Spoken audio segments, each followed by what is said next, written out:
and places in the city. Furthermore, to demonstrate that we remain Africa's playground and a destination of choice for international events, just last week we were announced as the 25th host of the World Water Conference.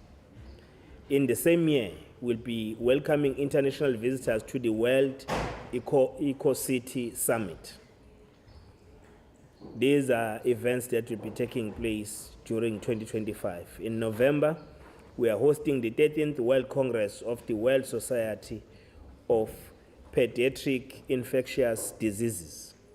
Contrary to what our detractors may want you to believe, the world still has confidence in us as a city and what the city of eThekwini in Durban is capable of.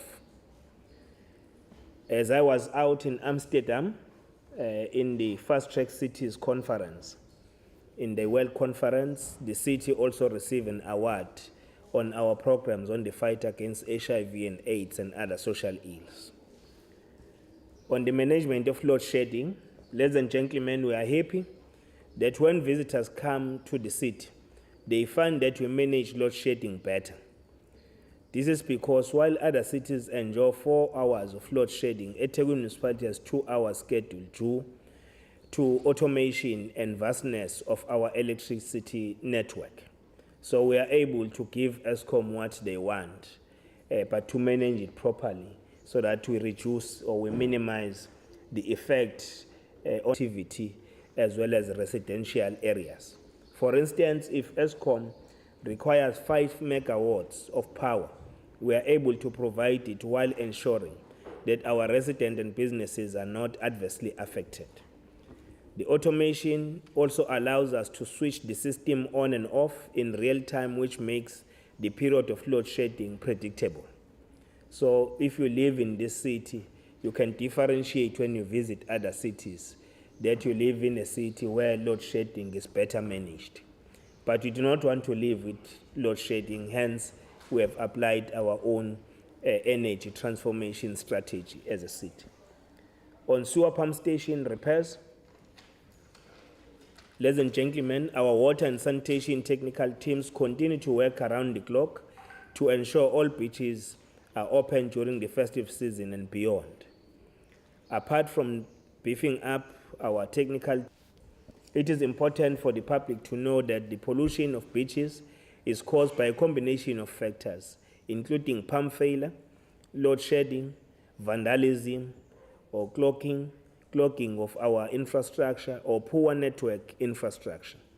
Therefore, the streamlining of our processes has resulted in us being able to prioritize and track non-functional infrastructure on a daily basis to ensure repairs are effected promptly.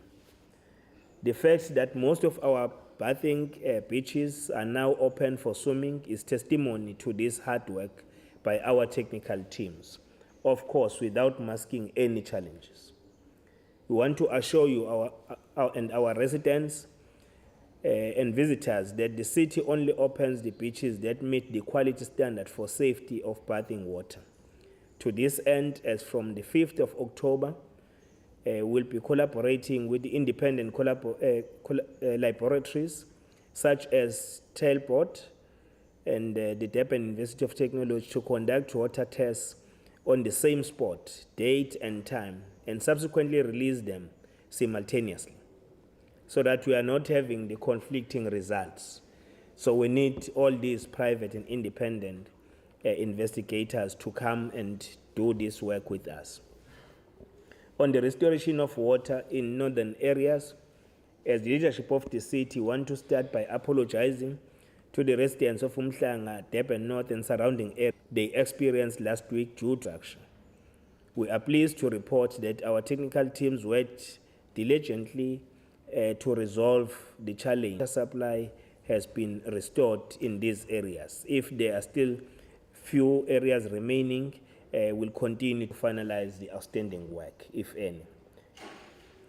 As a proactive and preventative measure, our teams will be installing pressure gauges and strategic points on the bulk aqueduct pipeline and we'll link this up with our telemetry system where we monitor the reservoir levels. We have also approached the South African Police Service to speed up the investigation on the criminal case of sabotage the municipality has opened. It is regrettable that the Democratic Alliance has used this unfortunate incident to score cheap political points. They are gradually becoming a political party that thrives on amplifying the purpose of obfuscating the work being done to solve them.